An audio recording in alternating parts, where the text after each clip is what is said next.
नाही, मी तिची मनस्थिती अगदीच समजू शकतो. काका, तुमचं म्हणणं पटतंय मला, पण ते काहीही असलं तरी प्रीतीताई चुकीचंच वागली आहे.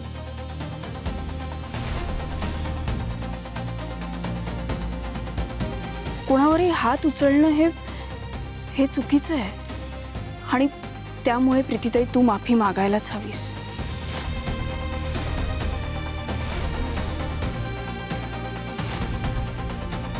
हे प्रकरण आता आणखीन चिघळत चाललंय.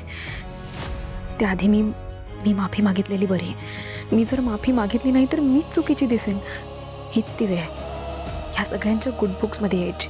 आणि एका माफीने मी काही झिजणार नाहीये. जर लांब झेप घ्यायची असेल तर एक पाऊल मागे यायला काहीच हरकत नाही.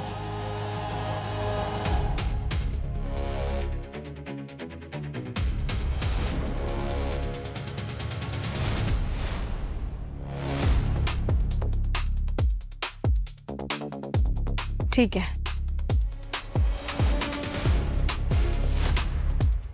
मी माफी मागायला तयार आहे.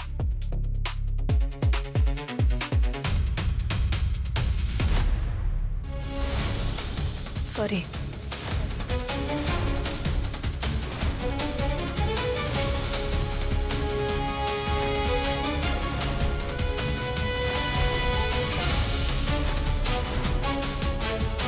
मी तुझ्याबरोबर जे काही वागले ते चुकीचं होतं. यापुढे असं काही होणार नाही याची काळजी घे.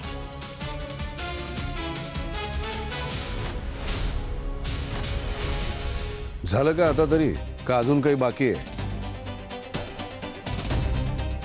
जेवढे झाले तेवढे तमाशे खूप झाले. ज्या घरात लग्न होतं तिथे आनंदाचं वातावरण असतं. आपल्याकडे एकामागून एक तमाशेच होत आहेत. जा, तुला जायचं ना ऑफिसला. जा विराज, कॉलेजला जायचं ना तुला. हो आत्या, येतो मी.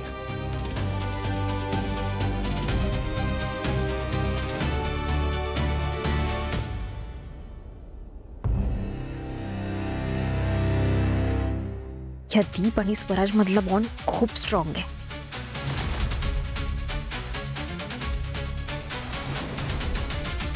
आता यावरच सगळ्यात आधी घाव घालावा लागणार आहे.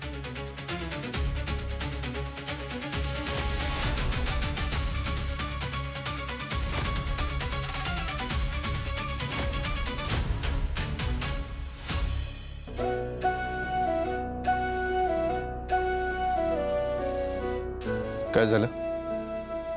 मला बोलवलंस का तू? आज कशाला तुला माझी मदत पाहिजे? नाही तेव्हा सगळं मी माझं करते असं करत असतेस. मग काय झालं आज? अरे तर माणसं वाढलेत ना घरातली, आणि मला मदत केलीस तर हात काय झिजणार आहेत का तुझे? आय